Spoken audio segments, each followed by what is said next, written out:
Hey, what's happening, guys? Dan Darrow here with another Options in Play video update. Happy Monday. Hope you guys had a fantastic weekend. It's going to start picking up here soon with earnings season in a little under 2 weeks. The financials will get us going towards the end of the following week, so towards the end of next week, um, which means that it is a great time to start prepping for earnings season. And for some of you guys, I'm sure, well, most of you have heard me talk about price and move before. You've heard me talk about it in these videos. Also, write about it in the nightly letters that go out. Um, some of you guys may know what I mean by price to move, but I'm sure that there's some others that are a little bit unfamiliar with it. So I figure with earnings about to kick off imminently, this is a great time to go over what the price in move is and how to calculate it. So first off, obviously options are great vehicles for trading when it comes to earnings and events, right? That's what I love to do. That's one of the huge benefits about options is that you can play these events with defined risk. So obviously not only can you speculate on the direction of the stock on earnings, right? So you could bet on going down or going up, or you could bet it on both. Bet on volatility, i.e., like strangles and straddles. But you can also use options as a way to hedge if you're long or short the actual stock. So there's all sorts of utilities for options when it comes to these types of events. So when it comes to expectations for the actual company, so what I mean by that is like EPS, revenue, and guidance that the street is expecting. Like that's obviously out there, easy to get. Most people, you can do like a quick little Google and it'll come up with what either like the company laid out in the previous quarter in their earnings release, or a lot of websites will offer that. If you are looking for a couple that I use that are free, briefing.com, earnings whispers, those are great for EPS estimates, revenue, and guidance. But as traders, so obviously like those numbers are important because they're going to move the stock. But as traders, we are typically more concerned with how much the stock is going to move, right? That's what you want to know. It's like yes, like I want to know how much money they made, but more importantly, I want to know how much are people actually expecting this to move.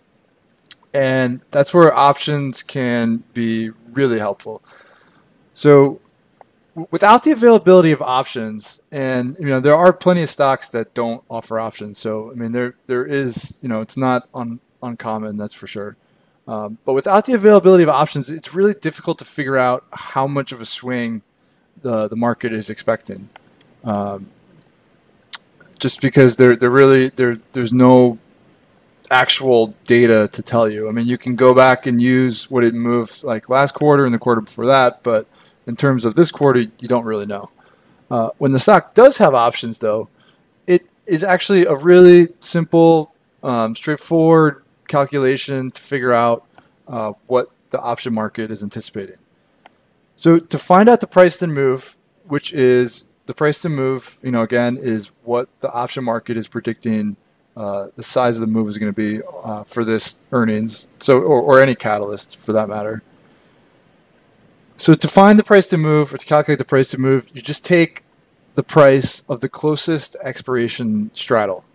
So that is adding the at the money call and the at the money put with the same strike price, obviously, of the contracts that are closest to expiration. The most accurate price to move is going to come from the weekly options, right? Because, and this is, it basically comes down to the fact that weekly options will have the smallest time component, a premium, versus monthly contracts, which, say for instance, the company is reporting this week and the monthly options expire in 3 weeks.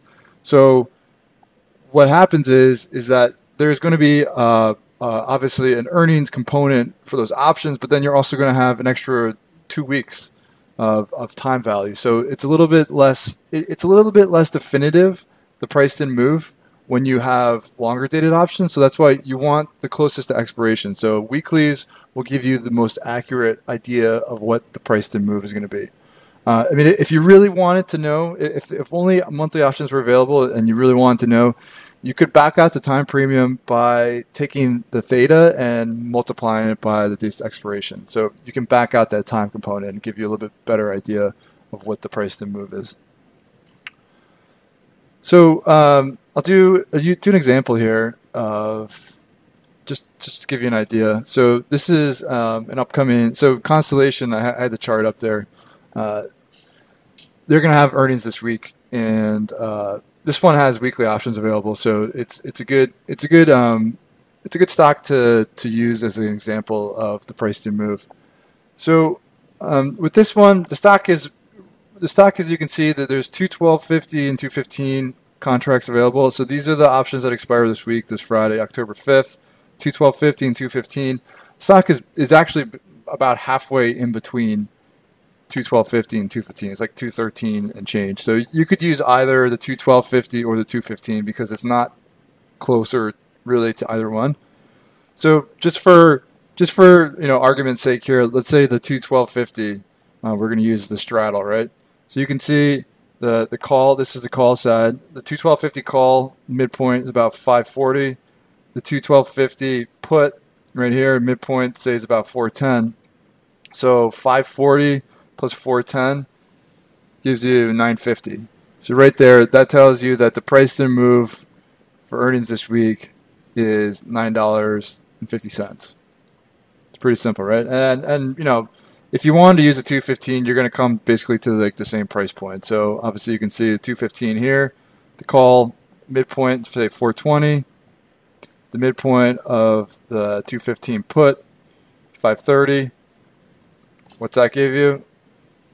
950. So I mean, it doesn't always line up perfectly like that, but in this case, you can see that because the stock is just about in between 212.50 and 215, depending on either straddle will give you the price to move about 9.5. So that's how you calculate the price to move. When you hear me talk about it or write about it, the price to move is the closest expiration straddle. That's the price to move.